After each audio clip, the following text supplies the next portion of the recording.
Good morning po sa inyong lahat at welcome po muli sa ating pong vlog daily. At ito po ay patuloy sa pag-aaral po na paano ba tayo susunod sa instruction ni Lord o sa direction ni Lord. So this is the third day ng ating pong pag-aaral ng salita ng Panginoon.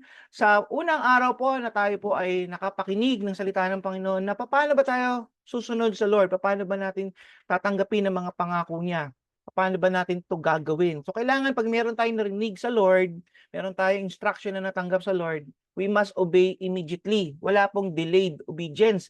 Kailangan kasi po magkaroon tayo ng heart to obey immediately kay Lord because delayed obedience is disobedience. Number two, narinig po natin at natutunan natin, we must obey God completely. Hindi po 90%, hindi 95%, kung hindi 100%, we must obey God.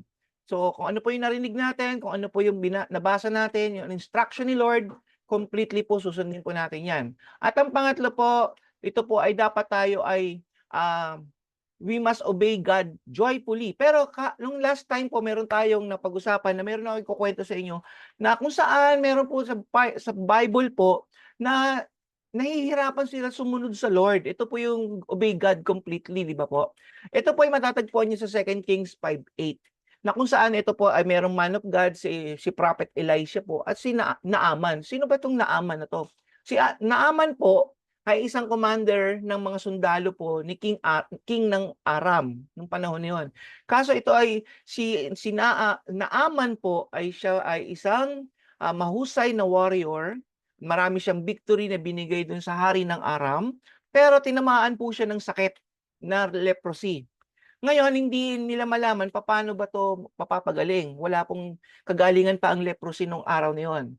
So ngayon, may nakapagsabi na do'n daw sa Israel meron daw isang propeta ng Diyos na kung saan nagpapagaling daw po siya at ito nga po si Elisha. So pumunta po siya kay Elisha at doon nga po ang sabi ni Elisha kay Naaman, sabi niya, "Punta ka do'n sa Jordan River, maghugas ka do'n o maglublob ka do'n ng 7 ulit. 7 times kang maglublob do'n o maghugas doon sa Jordan River." So, ngayon sabi ni Naaman, "Bakit ba Jordan River, ang dami-dami namang magagandang river dito, eh, bakit sa Jordan pa? Bakit ano po ba meron ng Jordan River?" At that time po ng Old Testament, ang Jordan River po ay napakaruming river. So, hindi po siya kanais-nais paglinisan, lalong dudumi ka. So, yun nga po, sabi ko nga po nung last time, may mga instructions si Lord sa pamamagitan po ng kanyang mga lingkod, mga propeta po niya, mga pastor po niya, eh minsan mga hindi hindi logical ang kanila pong mga inuutos. 'Di ba po, kagaya din ng Panginoon, hindi minsan bakit gano'n ang utos ng Panginoon sa atin. So, sometimes may mga ganyan tayo kaya hindi tayo basta-basta sumusunod, 'di ba? Because hindi siya logical. Nahihirapan tayo dun. Just like itong senaryong ito, na kung sinaaman po, sabi ng propeta ng Panginoon na 7 ulit kang maglublob dun sa Jordan River, maghugas ka dun. Pero alam niyo po ba, hesitant si Naaman nun, ayaw niya. Pero may nagsabi sa kanya, yung kanyang servant girl, ang sabi niya, "Sumunod ka lang, master," sabi niya gano'n. At makikita niyo po may himala na mangyayari. So sumunod naman 'tong Naaman kahit nahihirapan siyang gawin yung sinasabi ni Prophet Elisha. Pero alam niyo po ba nung pagsunod niya nagkaroon po ng himala. So ano tinuturo ng Panginoon dito? Because si Naaman ay isang tanyag na warrior, sundalo. So ang tinuro ng Panginoon dito, hinumble siya ng Lord. So Naaman was being humbled by God and he learned to obey Elisha. Sino ba si Elisha? Wala naman po siyang katungkulan sa gobyerno, wala siyang katungkulan sa kaharian, isa lang po siyang propeta ng Diyos. So malaking difference sa mata ng tao. So ngayon, tinuro ng Diyos kina Naaman na siya ay mag-humble at sumunod sa isang lingkod ng Panginoon. So ano nangyari nung sumunod si Naaman, nagkaroon po siya kagalingan. So ganyan po ang pagsunod po sa Panginoon. Don't ask, "Bakit Lord? Ba't ganyan, ganyan, ganyan?" Ask Lord, itanong mo kay Lord yung ask God, "Lord, paano ko 'to gagawin? Tell me Lord and I will obey completely." Yon, wag po tayo magtatanong ng bakit. Sa sundalo nga po, hindi muna magtatanong, sumunod muna bago magtanong. So third po, tuloy po tayo, paano tayo susunod kay Lord? You must obey God joyfully. Kailangan meron kang kagalakan. Ang sabi ng Psalms 100 verse 2, obey Him gladly. Psalms 119:16, I enjoy obeying your commands. So, si King David po, dito sa mga verses na 'to, makikita niyo po, masaya po siya sa pagsunod sa Panginoon. Gaano ka ba kasaya na sumusunod sa Diyos? Are you joyfully obeying God o nahihirapan ka?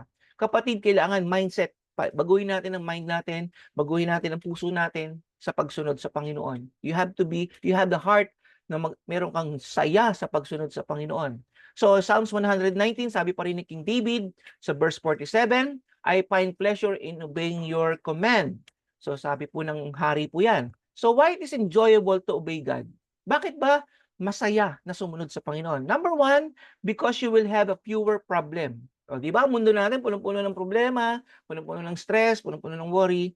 Pag sumusunod tayo kay Lord, mababawasan ka ng problema. Bakit? May ginagawa si Lord behind the scene, ginagawa niya yung mga problema mo, yung mga worries of life mo. Inaayos niya yan, pinapalaya ka yan because sumusunod ka sa Kanya.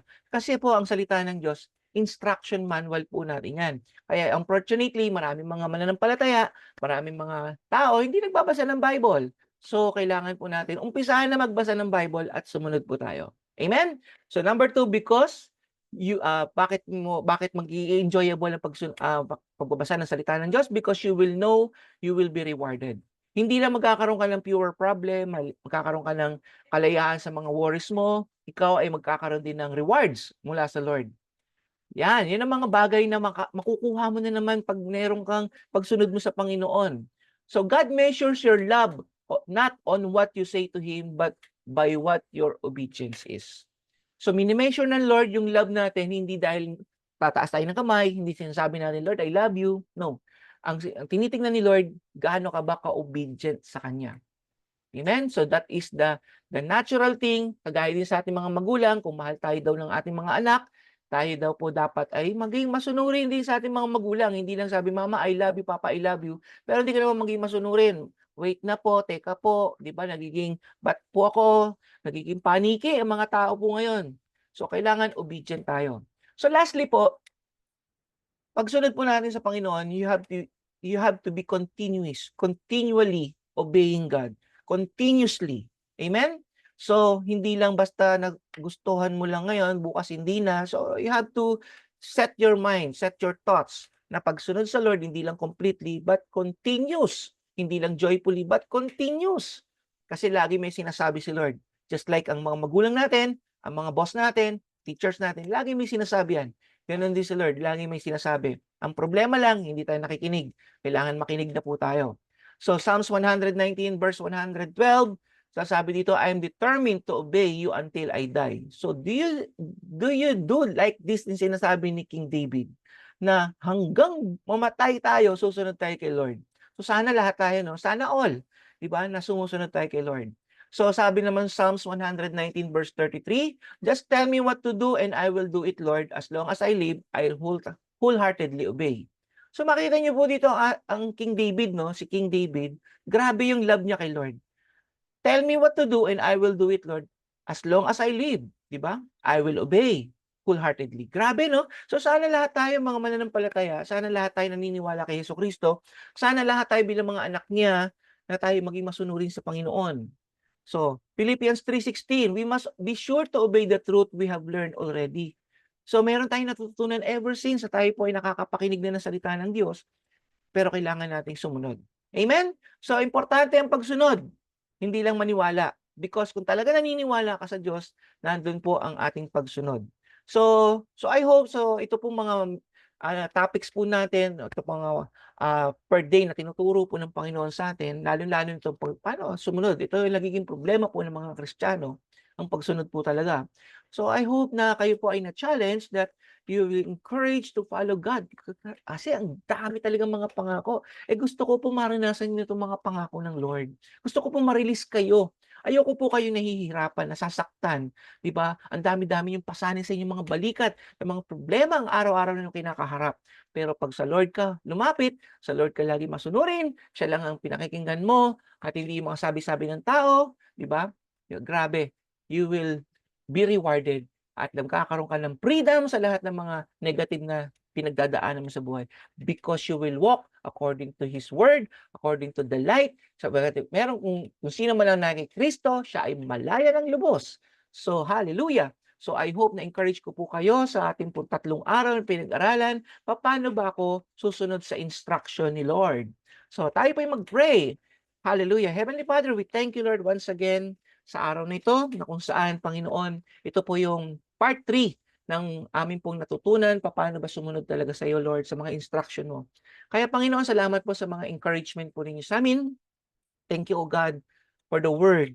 Thank you, Lord God, that you were transforming our hearts to be obedient to you, Panginoon. Hindi lamang maniwala sa iyo, hindi lamang manampalataya sa iyo, kundi kami po ay maging masunurin at matutunan ka namin mahalin, Panginoon. Lord, ibuhos po ninyo ang pagmamahal sa bawat nanonood, sa bawat nakikinig, Panginoon, upang lahat kami, Panginoon, because of this love, madali lang sa amin ang pagsunod sa iyo, O God.